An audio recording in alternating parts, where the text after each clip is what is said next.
É um prazer estar com a senhora novamente, contribuindo com o esclarecimento sobre o trabalho que a nossa consultoria em inteligência social realiza. O seu conhecimento é de fundamental importância na medida em que a senhora é doutora em Planejamento Urbano e Regional pelo IPUR da UFRJ e professora da UF. Então, muito obrigada por ter aceitado o nosso convite para esclarecer melhor o que é a governança territorial sustentável. Pois esse é um trabalho que a nossa consultoria em inteligência social vem trabalhando e tentando sensibilizar o mundo corporativo sobre essa questão. Professora, as empresas falam muito sobre governança e nós gostaríamos que a senhora explicasse qual a diferença entre governança corporativa e governança territorial. Corporate governance, ou governança corporativa, não é nada novo, não tem nenhuma novidade. Surgiu nos Estados Unidos depois da crise de 1929 com o economista Ronald Coase, que ele escreveu um artigo em 1937 que se chamou A Teoria da Firma.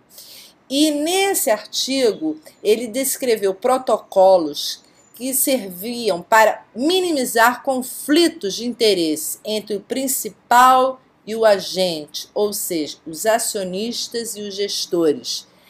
E, minimizando esses conflitos, se obteria uma boa governança empresarial. Então, esse termo governança surgiu exatamente após a crise, o crack da crise de 1929, a Grande Depressão. Depois, posteriormente, recentemente, o uso do termo governança ou governação, foi traduzido no Brasil, né, de governance. Governança, eu não gosto muito desse termo, mas no Brasil se trabalha com governança. Em Portugal se trabalha com a expressão governação, que eu acho mais interessante porque faz uma menção à ação, né? Um governo em ação. Então esse termo governance foi importado do mundo das corporações a partir do Ronald Coase e chegou ao mundo do poder, dos governos e das redes parcerias, para a execução de estratégias de coordenar a ação de múltiplos stakeholders. O que são os stakeholders? São os parceiros envolvidos em algum empreendimento empresarial, de infraestrutura ou na construção de equipamentos sociais. E foi no Banco Mundial, nos anos 90, que recuperou o termo e passou a definir governance como a maneira pelo qual o poder é exercido na gestão dos recursos econômicos e sociais de um país, com vista ao seu desenvolvimento. Portanto, atualmente, o termo governance vem intrinsecamente associado à capacidade governativa ou de governação e passa a ser requisito indispensável para um desenvolvimento sustentável, que é um conceito que incorpora ao crescimento econômico a equidade social, o respeito aos direitos humanos e ao meio ambiente. Nesse sentido, governança corporativa não se distingue tanto assim de governança territorial em seus princípios básicos. Mas, contudo e entretanto, a governança corporativa é um processo interno às empresas e às corporações. Essa coordenação é estabelecida pela autorregulação societária das empresas. Já a governança territorial é a maneira que as empresas e as corporações se relacionam em redes de parcerias para intervir com empreendimentos em determinados territórios e comunidades. Ora, para que essa governança territorial seja boa e sustentável, ela precisa ser bem coordenada, pois estamos lidando com populações, cidadãos, dinheiro público, dinheiro dos contribuintes, lidando com capital externo, com investimentos vultosos. Portanto, a intervenção de empreendimentos coletivos e em parceria público-privada precisa possuir uma estratégia de governança territorial sustentável.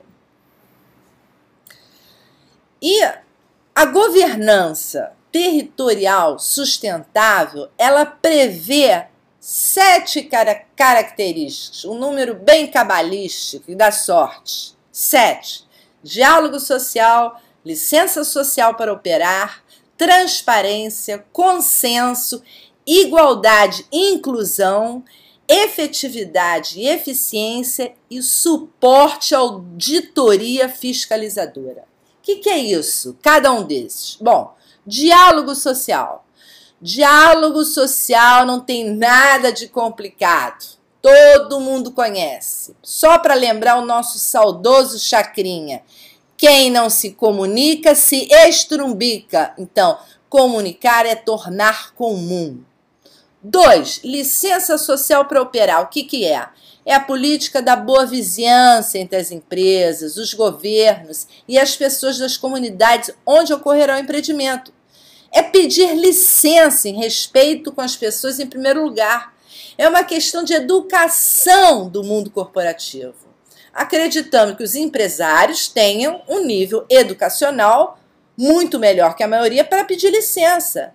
É a palavrinha mágica que as nossas mães ensinam desde criancinha, que não podemos esquecer, né? Depois de crescidos. Por favor, licença, com licença. A terceira característica é a transparência. O que é isso? É ser claro, visível, informar o que deve ser informado, cumprir o que prometeu para com todos os parceiros. É ser ético e moral, ser transparente nas relações humanas. Mas nos negócios, ser transparente é obrigação, não é uma questão moral, é obrigação. A quarta característica, consenso. Obter consenso é bem complicado. Na família, nas relações, no amor, tudo isso é muito complicado. Contudo, para que o empreendimento tenha sucesso, as decisões tomadas no território devem ser coletivas. E a gente tem que ter muito claro que a nossa democracia é recente, ela está ainda se consolidando. Então, ainda existem empresários e gestores que têm em seu DNA o autoritarismo. Mas os movimentos sociais recentes têm lhes mostrado que temos que dar atenção às demandas sociais. Precisamos ouvir mais os grupos que são diferentes, com saberes e culturas diferentes, com os grupos que vivem sob vulnerabilidade econômica e social, e ouvir principalmente os nossos jovens que têm visão de futuro e que esperam mais de nós, esperam emprego, empregabilidade. Nós sempre estamos aprendendo um com o outro, com aquele ou com aquilo que ainda nos é diferente. Mas, por outro lado, nós também queremos sempre ter novidades. E quando nós conseguimos nos desapegar da nossa arrogância e da prepotência intelectual, a vida fica mais fácil, mais feliz, mais próspera. Porque ninguém tem a verdade. E esse é o grande brilho da vida. O brilho que nos motiva a caminhar e a enfrentar os desafios. A quinta característica, a igualdade e inclusão, é simples. As pessoas, as instituições, os parceiros envolvidos nos empreendimentos não podem se sentir excluídos com a construção do seu futuro. As decisões devem ser tomadas para garantir que todos se sintam colaboradores efetivos. Precisamos construir pontes entre as pessoas com a comunidade e não construir muros.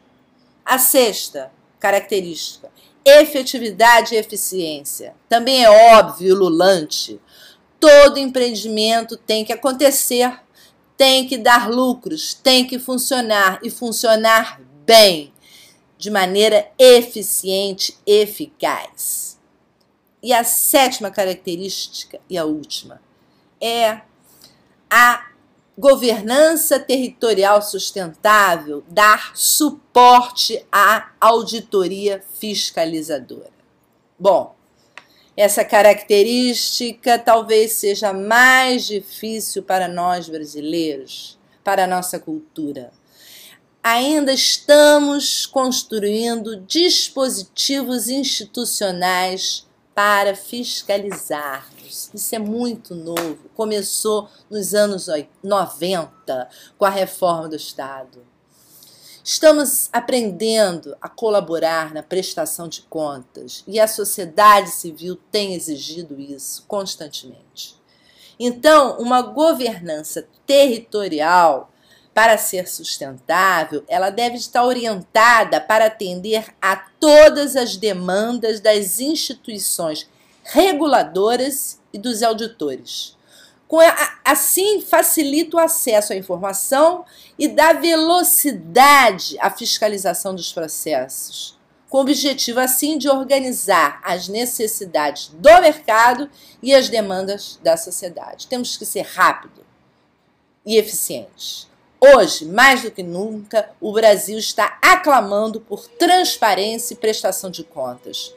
Os investimentos em consórcios públicos e privados ocorrem em rede de parcerias, em network, e isso conta com dinheiro público, com dinheiro da sociedade, com dinheiro de todos os contribuintes brasileiros. E em relação ao capital privado, ao investimento externo, ele também é de nossa responsabilidade. Se uma indústria não cresce e não prospera, consequentemente a nossa sociedade, a nossa economia fica estagnada e assim ficamos sem emprego e sem salários. Nenhum país cresce com a financiarização do capital. Investir e viver de juros não faz nenhuma economia crescer. Aprendemos isso, pois ainda estamos vivendo os resquícios da crise financeira mundial. Portanto, temos que valorizar, sim, as nossas indústrias, o nosso mercado interno, o capital de giro e as nossas reservas internas. Lucro e dinheiro gerado pela produção industrial e pela prestação de serviços não é pecado, traz bem-estar, felicidade e prosperidade. Portanto, pessoal, hoje, mais do que nunca, temos que construir uma governança territorial sustentável, principalmente nos próximos 4 anos, que vão começar agora em 2015. Nós vemos nesse mapa a governança territorial sustentável. Essa é a base, esse é o desenho, um diagrama, onde nós temos que estar atentos com todos os atores sociais que compõem essa governança. E é isso que eu tenho a dizer. Sem uma governança territorial sustentável, nós não chegaremos a lugar nenhum. Muito obrigada pela sua colaboração e gostaríamos de contar com a sua presença em outros webinários.